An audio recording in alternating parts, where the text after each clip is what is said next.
Vamos aprender a viver no dia de hoje. A grande escola é a vida. E o mundo vai pedindo sempre mais velocidade para nós, cada vez mais.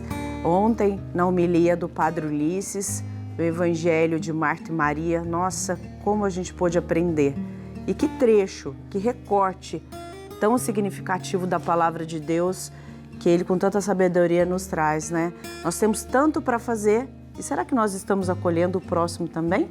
A gente precisa viver com muita coerência, né? Viver com coerência é viver prestando atenção naquilo que a gente faz. Às vezes a gente fica parado, será que nós estamos passivos? Não, mas o que importa é que a gente está agindo aqui dentro, planejando o que vamos fazer. O que a gente não pode é só entregar na mão de Deus e cruzar os braços, esperar que as coisas aconteçam como mágica. Não dá. Seja nas atitudes que você precisa, nos seus sonhos, nos seus desejos, nas feridas internas que a gente precisa e deseja tanto que se cauterize, né? Nos problemas que a gente precisa lidar e não fugir. Mas aí a gente precisa ter realmente perceber quando a gente vive com coerência. Gente, viver com coerência nos gera uma necessidade da gente viver com mais confiança. Não é fácil, né? Porque a gente precisa experimentar, a gente precisa exercitar as provas da vida. E não tem como a gente fugir dessas provas, né? A gente acha que algumas coisas são melhores para fazer, mas a gente precisa sentir. Então, seja numa situação da convivência familiar, seja numa situação no nosso ambiente de trabalho, na comunidade, a gente precisa olhar, cuidar da gente para que a gente possa agir com coerência. Não agir com raiva, não agir às vezes com tanta impulsividade, somos tão impulsos, a impulsividade faz parte da nossa vida, é inerente à nossa vida, impulsividade. Eu sinto fome, quero comer, sinto sede, água, né? Sinto raiva, ação, sinto desejo, sinto amor, quero agir com amor, mas aí lá dentro da nossa cabecinha tem um portal que a gente precisa passar assim para dizer assim, é bom fazer isso? Preciso fazer isso? Né? É um portalzinho dentro da nossa consciência que vai fazer questionamentos que a gente precisa responder e não transferir as nossas responsabilidades para o outro. Não, eu fui incoerente porque o meu pai me fez agir assim. Eu não vou viver de maneira incoerente responsabilizando a minha comunidade. Tem muita gente que fala, às vezes coloca o erro e fala, mas é o padre que falou. Né? Porque aí coloca o poder no padre lá, a responsabilidade no padre, a atitude é sua, né? As reações são suas. Então, isso é viver com coerência. Sou eu que faço. A responsabilidade é minha. Às vezes, as atitudes que a gente toma nas relações, a gente precisa assumir, né? Que o erro foi meu, que também eu sofri, que aquilo me machucou e que a gente pode agir com amor. Acho que só para puxar um pouco ainda do evangelho de ontem, né? A gente vai olhar que a gente precisa agir como Marta e acolher como Maria, mas é perceber nas sutilezas da vida. Muita humildade, muita paz para você no dia de hoje, para você agir com coerência nas suas atitudes. E vamos juntos na carta de São Tiago, capítulo 1, refletir a palavra de Deus, agir com coerência nessa escuta, nesse sentimento e nas nossas ações. Rejeitai, pois, toda a imundície e todo o resto de malícia, e acolhei com docilidade a palavra implantada em vós e que pode salvar vossas vidas. Ponde em prática a palavra e não vos contenteis com ouvi-la apenas, enganando-vos a vós mesmos. Pois quem ouve a palavra sem pô-la em prática, se parece com alguém que observa seu rosto num espelho. Mal se olhou, vai embora e logo esquece como era. Aquele, porém, que medita sobre a lei perfeita da liberdade e nela persevera, não como ouvinte esquecido, mas como alguém que a põe em prática, este encontra sua felicidade praticando-a. Está aí, minha gente. São Tiago é um apóstolo que nos deixou uma cartinha bem curta, mas muito prática para a vida da gente, principalmente para essa busca de coerência, não é mesmo? De que Dani falava para a gente. Coerência não é coisa tão simples, mas é importante que ele nos alerta.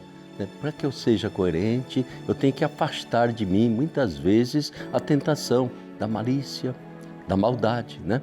A verdade, eu acho que a maior parte dos nossos pecados e falhas são assim de fragilidade nossa, né? Fraqueza nossa. A fragilidade, eu acho que a gente vai superando com a humildade, sabe? Aquela humildade que me faz sempre, quando eu vejo que eu exagero na minha reação, qualquer coisa, olha, me desculpe, me perdoe, entende? É essa simplicidade da gente, essa humildade de sempre estar se refazendo na relação com o outro e não deixar que às vezes uma expressão mais nervosa, qualquer coisa, desfaça aquele elo de afeto que a gente tem com as pessoas, né? Humildade mantém a afetividade, viu? Agora, ele fala para nós da malícia, da maldade, aquilo que brota da minha consciência, da minha vontade, que eu planejo prejudicar alguém, fazer o mal a uma pessoa. Aí sim, aí entra realmente alguma coisa muito séria e que pode, evidentemente, deixar entrar a maldição do ódio no coração da gente. E aí, São Tiago disse, olha, pegue a palavra de Deus, entende? Faça essa palavra se inscrever, eu diria quase que se tatuar dentro do seu coração, né? Não deixe a palavra ser, olha a imagem que ele usa, como quando você olha no espelho. Você olha no espelho, reflete o seu rosto. Você saiu dali, o seu rosto desapareceu do espelho. Falou, tem gente que é assim. Vê a palavra de Deus, escuta, ouve, lê, mas imediatamente depois já esqueceu tudo, né? Você já reparou que muitas vezes, quando a gente ouve na igreja a proclamação da palavra, o ministro lá todo solene faz a palavra, o padre lê o evangelho e tudo isso, acabou, falou, qual que foi o evangelho mesmo? Qual que foi a leitura? Já passou, né? Ou seja, a palavra, ela tem que ser assim, mastigada.